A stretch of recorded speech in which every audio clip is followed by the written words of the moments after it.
नमस्कार विद्यार्थी मित्रांनो, स्वागत आहे तुमचं मराठी स्कॉलर सिरीज या आपल्या यूट्यूब चॅनलवर. चला तर विद्यार्थी मित्रांनो, आज आपण पाहणार आहोत गणित भाग 2चा जो तुमचा पेपर असणार आहे तो नेमका कसा असतो. तर बघा, या ठिकाणी तुम्हाला ज्या सूचना दिलेल्या आहेत त्या सूचनांचं पालन करायचं असतं. तर बघा, तुमची पहिली सूचना असणार आहे ती म्हणजे सर्व प्रश्न सोडवणे आवश्यक आहेत, तरच तुम्हाला पैकीचे पैकी मार्क्स हे मिळतील. त्यानंतर पुढची सूचना आहे ती म्हणजे गणकयंत्राचा वापर करता येणार नाही. गणकयंत्र म्हणजेच काय, तर कॅल्क्युलेटरचा तुम्हाला या ठिकाणी वापर करता येणार नाही. त्यानंतर पुढची आणि महत्त्वाची सूचना असणार आहे ती म्हणजे प्रश्नाच्या उजवीकडे जे तुम्हाला नंबर्स दिलेले असतात ते म्हणजेच त्या प्रश्नासाठी दिलेले जे पूर्ण मार्क्स असतात ते दाखवतात. त्यानंतर पुढची जी सूचना आहे ती म्हणजे प्रत्येक पर्यायी प्रश्नाच्या उत्तराचे म्हणजेच प्रश्न क्रमांक 1A मूल्यमापन केवळ प्रथम प्रयत्नातील उत्तर ग्राह्य धरून केले जाईल व त्यालाच गुण दिले जातील. काही विद्यार्थी काय करतात की त्यांना वाटतं की याचं उत्तर ऑप्शन क्रमांक सी आहे, पण नंतर त्यांना वाटतं की याचं उत्तर ऑप्शन क्रमांक ए आहे, त्यामुळे ते सी लिहितात आणि त्यानंतर ए सुद्धा लिहितात. परंतु तुम्ही जे सुरुवातीचा अक्षर लिहिता त्यालाच तुमचे मार्क्स मिळालेले असतात, कारण त्यानंतर तुम्ही कुठलं जरी अक्षर लिहिलं तरीसुद्धा त्याला तुम्हाला मार्क्स मिळत नसतात. त्यामुळे तुम्ही जे सुरुवातीला उत्तर लिहिता तेच ते ग्राह्य धरलं जातं, त्यामुळे ते नीट विचार करून लिहा.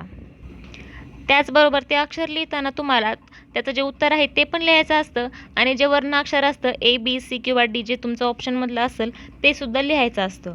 त्यानंतर पुढची सूचना आहे ती म्हणजे आवश्यक त्या ठिकाणी तुम्हाला उत्तराशेजारी आकृती काढणं हे बंधनकारक असणार आहे, कारण आकृतीचे मार्क्स हे वेगळे ठरवलेले असतात. त्यानंतर पुढची सूचना आहे ती म्हणजे रचनेच्या सर्व खुणा स्पष्ट दिसाव्यात आणि त्या पुसू नयेत. तुम्ही ज्या आकृती काढणार आहात तिथे कुठल्याही प्रकारची तुम्हाला खाडाखोड करायची नाही आहे आणि ज्या खुणा असणार आहेत त्या तुम्हाला व्यवस्थित स्पष्ट दिसतील अशा काढायच्या आहेत.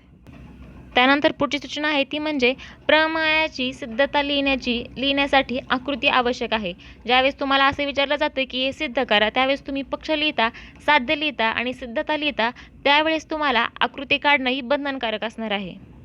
आता सुरुवात होते पेपरला. तर बघा, प्रश्न क्रमांक 1A मध्ये तुम्हाला 4 बहुपर्यायी प्रश्न दिलेले असतात आणि त्यासाठी तुम्हाला 4 ऑप्शनसुद्धा दिलेले असतात. त्यामुळं त्यांची उत्तरं नीट आणि व्यवस्थित लिहा, जे की अशा प्रकारचे असतात. त्यानंतर तुम्हाला प्रश्न 1 मधला जो बीचा प्रश्न असतो त्यामध्ये तुम्हाला 4 प्रश्न दिलेले असतात आणि ते 4ही प्रश्न सोडवणं तुम्हाला बंधनकारक असतं, जे की तुम्हाला 1-1 मार्क्ससाठी विचारलेले असतात आणि 4 पैकी 4 प्रश्न तुम्हाला ते सोडवायचे असतात.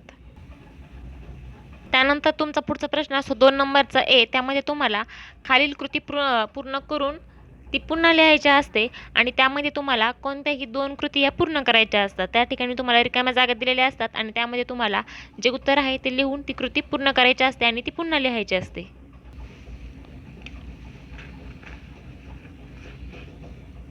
या ठिकाणी बघू शकता त्यातला दुसरा प्रश्न असणार आहे.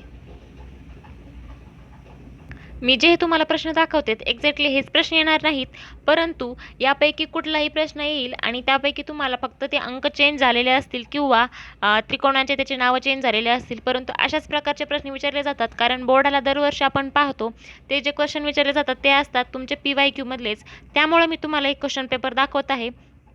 काही विद्यार्थ्यांना असं वाटतं की हाच पेपर येणार का, तर असं कुणीही सांगू शकत नाही की हाच पेपर येईल, परंतु अशा प्रकारचा येऊ शकतो हे मात्र नक्कीच सांगू शकतो. त्यानंतर प्रश्न 2B मध्ये तुम्हाला कुठलेही 4 प्रश्न सोडवायचे असतात आणि ते मी तुम्हाला प्रश्न आता दाखवणार आहे.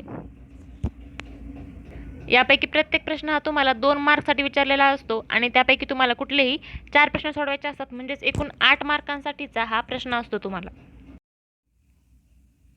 तर बघा, अशा प्रकारचे ते क्वेश्चन असणार आहेत. त्यानंतर प्रश्न क्रमांक 3A असतो तुम्हाला, त्यापैकी तुम्हाला कुठलीही एक कृती पूर्ण करायची असते आणि ती तुम्हाला 3 मार्क्ससाठी विचारलेली असते. तर बघा, या ठिकाणी तुम्हाला ही कृती दिलेली आहे आणि ती तुम्हाला या ठिकाणी पूर्ण करायची आहे.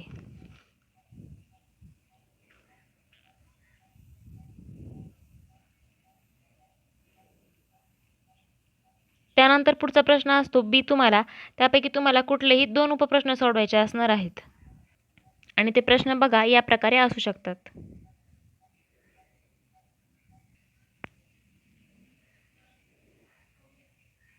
त्यानंतर पुढचा प्रश्न असतो तुम्हाला प्रश्न क्रमांक 4, खालीलपैकी कोणतेही 2 उपप्रश्न तुम्हाला सोडवायचे असतात आणि त्यामध्ये तुम्हाला कसे क्वेश्चन विचारले जातात ते आता मी तुम्हाला दाखवत आहे.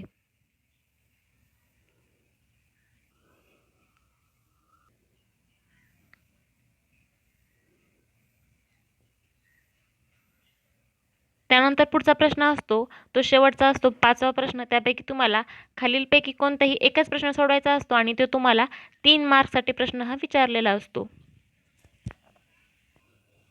तर बघा तो प्रश्न कशा प्रकारे असतो. तर बघा विद्यार्थी मित्रांनो, अशा प्रकारे मी तुम्हाला गणित भाग 2ची जी प्रश्नपत्रिका असते ती समजावून सांगितलेली आहे. जर तुम्हाला जी समजली असेल आणि जर हा व्हिडिओ आवडला असेल तर व्हिडिओला एक लाईक नक्कीच करा आणि चॅनलवरती जर नवीन असाल तर चॅनलला सबस्क्राईबसुद्धा नक्की करा.